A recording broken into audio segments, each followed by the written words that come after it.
Bulletin की शुरुआत सबसे पहले भोपाल से करेंगे, जहां आईबीसी 24 की खबर का बड़ा असर हुआ है। ईओडब्ल्यू करेगी घटिया चावल बांटने के मामले की जांच।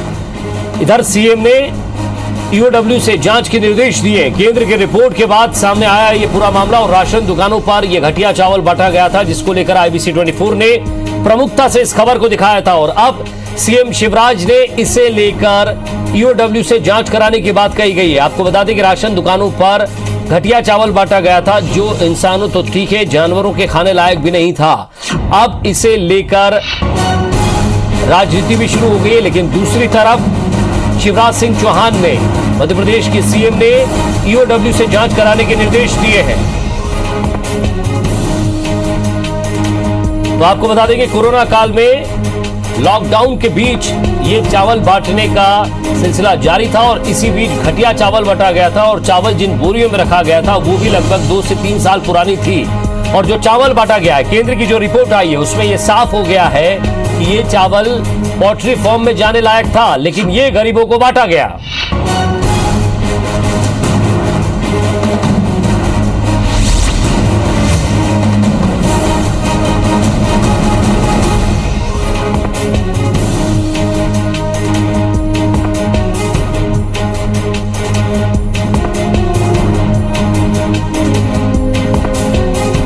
और इस खबर पर ज्यादा बातचीत के लिए हमारे संवाददाता सुधीर दंडोतिया हमारे साथ जुड़ गए। सुधीर, जिस तरह से घटिया चावल बांटा गया था और उसको लेकर लगातार राजनीति भी हो रही थी और ये कहा जा रहा था कि ये चावल जानवरों के खाने लायक भी नहीं है, ऐसे में ये गरीबों को बांटा गया लॉकडाउन के दौरान। इस पूरे मामले पर सीएम ने भी प्रमुखता से इसे समझा है और अब उन्होंने ईओडब्ल्यू से कहा है कि आप इसकी जांच करिए।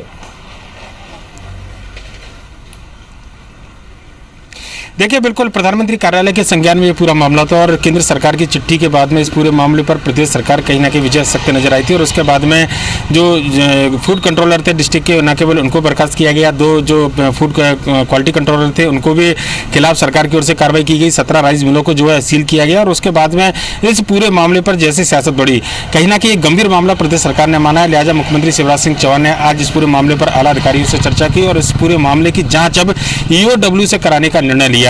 आईबीसी 24 ने प्रमुखता के साथ में इस खबर को सबसे पहले दिखाया था। लिहाजा कहा जा सकता है कि आईबीसी 24 की खबर का एक बड़ा असर हुआ है। न केवल इस पूरे मामले में दोषी अधिकारियों पर गाज गिरी है, बल्कि इस पूरे मामले के पीछे और भी जो रसूखदार अधिकारी हैं उन पर अब कार्रवाई की उम्मीद जताई जा रही है। ईओडब्ल्यू की जांच के बाद में माना जा रहा है कि जो भी दोषी होंगे उनके खिलाफ सख्त कार्रवाई जो है प्रदेश सरकार की ओर से की जाएगी। और साथ ही साथ ये भी पता लगाया जाएगा कि आखिर कितने करोड़ का चावल जो है वो हेरफेर इस पूरे घोटाले के अंतर्गत किया गया है। विजय जी। सुधीर, लेकिन इससे पहले भी आप जिस तरह से ये बात सामने आई थी कि वहाँ के अधिकारी को हटा दिया गया है, जिसने भी खाद्यान्न को ये बांटा था, उस अधिकारी को हटाने के बाद ये कहा जा रहा था कि जो भी अधिकारी दोषी होगा उस पर कार्रवाई होगी। लेकिन अब इसको लेकर राजनीति हो गई है। बीजेपी कह रही है ये कांग्रेस काल में बटा हुआ है, कांग्रेस कह रही है बीजेपी ने ये बांटा है। लेकिन ये स्पष्ट होना चाहिए कि जांच चाहे जिस भी दिशा में हो रही हो, लेकिन सवाल ये है कि किस सरकार के अंतर्गत बांटा गया, किसने निर्देश दिए थे, किसने इन बोरियों को बदला, किसने चावल को बदला, ये स्पष्ट होना चाहिए। देखिए, निश्चित तौर पर मध्य प्रदेश में 27 सीटों पर उपचुनाव है और सरकार बनाने और बिगाड़ने का खेल इन चुनावों के ऊपर निर्भर रहेगा। लिहाजा कोरोना काल के अंदर जो प्रवासी मजदूर आए थे और जो गरीब मजदूर आए, एक बड़ा चुनावी मुद्दा रहने वाले हैं। ऐसे में इनके ऊपर बांटे जाने वाले राशन एक बड़ा सियासी मुद्दा हो सकता है। कम से कम कांग्रेस और बीजेपी इस बात को अच्छी तरीके से जानते हैं। लिहाजा जब ये पूरा मामला संज्ञान में आया तो उस समय कांग्रेस के जो आरोप थे उस पर बीजेपी ने यह कहकर खारिज कर दिया था कि पिछली सरकार कांग्रेस की सरकार थी, लिहाजा जो खरीदी हुई है चावल की वो कांग्रेस के शासनकाल में हुई है और ऐसे में घटिया खरीदी उस सरकार के द्वारा गई है। वहीं पर कांग्रेस का यह आरोप है कि चावल की बोरियों पर जो केंद्र सरकार का पत्र था उसमें 3 साल पुराने चावल होने का जिक्र लिखा गया था। लिहाजा यह खरीदी जो है बीजेपी के शासनकाल में हुई थी। और साथ ही साथ चावल की खरीदी नहीं की जाती है, धान की खरीदी की जाती है। और धान के बाद में चावल निकालने के बाद में जो राइस मिलर्स हैं उनके द्वारा इनका जो कहना चाहिए कि बांटने की जो प्रक्रिया है वो सरकार के द्वारा की जाती है। ऐसे में कई सारी खामियां इस पूरे घोटाले के अंदर, आरोप प्रत्यारोप के अंदर दबती हुई नजर आ रही थी। अब जब इस पूरे मामले पर अधिकारियों के ऊपर गाज गिरी है, ईओडब्ल्यू की जांच हुई है, तो उम्मीद की जानी चाहिए कि 7 से ज्यादा कम से कम इस घोटाले की परतें जो है वो तय के एक एक के बाद में खुलेंगी। और उसके बाद में जो इस पूरे घोटाले के पीछे जो कहना चाहिए कि पोल्ट्री किस्म का जो चावल था जो कि जानवरों के खाने के लिए था, उसको इंसानों के बांटा गया, इस पूरे मामले में जो भी दोषी अधिकारी होंगे उनके खिलाफ सख्त कार्रवाई की जाएगी। ईओडब्ल्यू की जांच में जो भी अधिकारी दोषी पाए जाएंगे माना जाना चाहिए कि जल्द जांच पूरी हो और उसके बाद में जो भी दोषी उनके खिलाफ सख्त कार्रवाई हो।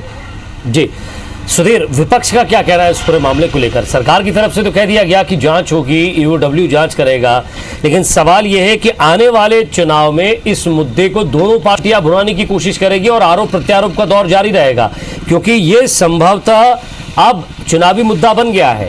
किसने बांटा, किसने किया, अधिकारी के ऊपर गाज गिर गई, गरीबों तक सड़ा चावल पहुंच गया, लेकिन इसके पीछे कौन है ये सब अब दरकिनार हो जाएगा। इसे लेकर सिर्फ राजनीति होगी। देखिए, एक बड़ा सिंडिकेट प्रारंभिक तौर पर नजर आता है। अगर विपक्ष और सत्ता पक्ष के आरोप प्रत्यारोप या कांग्रेस बीजेपी की सियासत को अगर विजय छोड़ दिया जाए तो कम से कम इस पूरे घोटाले की तह तक जाना होगा। अगर सरकार ने धान की खरीदी की और चावल घटिया किस्म का बांटा गया है तो निश्चित तौर पर कहीं ना कहीं राइस मिलर्स जो हैं और इसके अलावा जो अधिकारी हैं जिनको इस पूरे मामले की चावल बांटने की जिम्मेदारी गरीबों को दी गई थी, प्रवासी मजदूरों को दी गई थी, इन सबकी मिलीभगत प्रारंभिक तौर पर सामने नजर आती है। जो बड़े अधिकारी थे जिनकी जवाबदेही सीधे बनती थी उनके खिलाफ तो सरकार की ओर से कार्रवाई की गई है, पर लेकिन यहाँ पर इस गड़बड़ी की शुरुआत हुई और कितने बड़े पैमाने पर ये गड़बड़ी हुई है ये एक जांच का विषय हो सकता है, जिसके बाद में जब ईओडब्ल्यू की जांच पूरी होगी तो निश्चित तौर पर जो एक कहना चाहिए कि फिगर है जो आंकड़ों को लेकर या फिर पैसे को लेकर वो सामने निकल कर आएगा और साथ ही साथ इसके पीछे कितने लोग शामिल है इस पूरे घोटाले या इस पूरे कहना चाहिए कि सिंडिकेट के पीछे वो भी सामने निकल कर आएंगे और उनके खिलाफ सरकार की ओर से क्या कार्रवाई की जाएगी आने वाला समय बताएगा। पर लेकिन निश्चित तौर पर एक बड़ा घोटाला मध्य प्रदेश के अंदर उस समय जब लोगों को मदद की दरकार थी और मदद के नाम पर इस तरीके की घटिया सामग्री, वो भी खाने की सामग्री देना, ये निश्चित तौर पर कहीं ना कहीं एक बड़ा मानवता के लिए शर्मसार कर देने वाली जरूर तस्वीरें खबरें हो सकती हैं। लिहाजा इस पूरे मामले पर अब जब सियासत बढ़ी है तो सख्ती भी देखने को मिली है। इसमें अधिकारियों को सस्पेंड किया गया और साथ ही साथ पूरे मामले की जांच जो है ईओडब्ल्यू से अब सरकार ने कराने की बात कही है।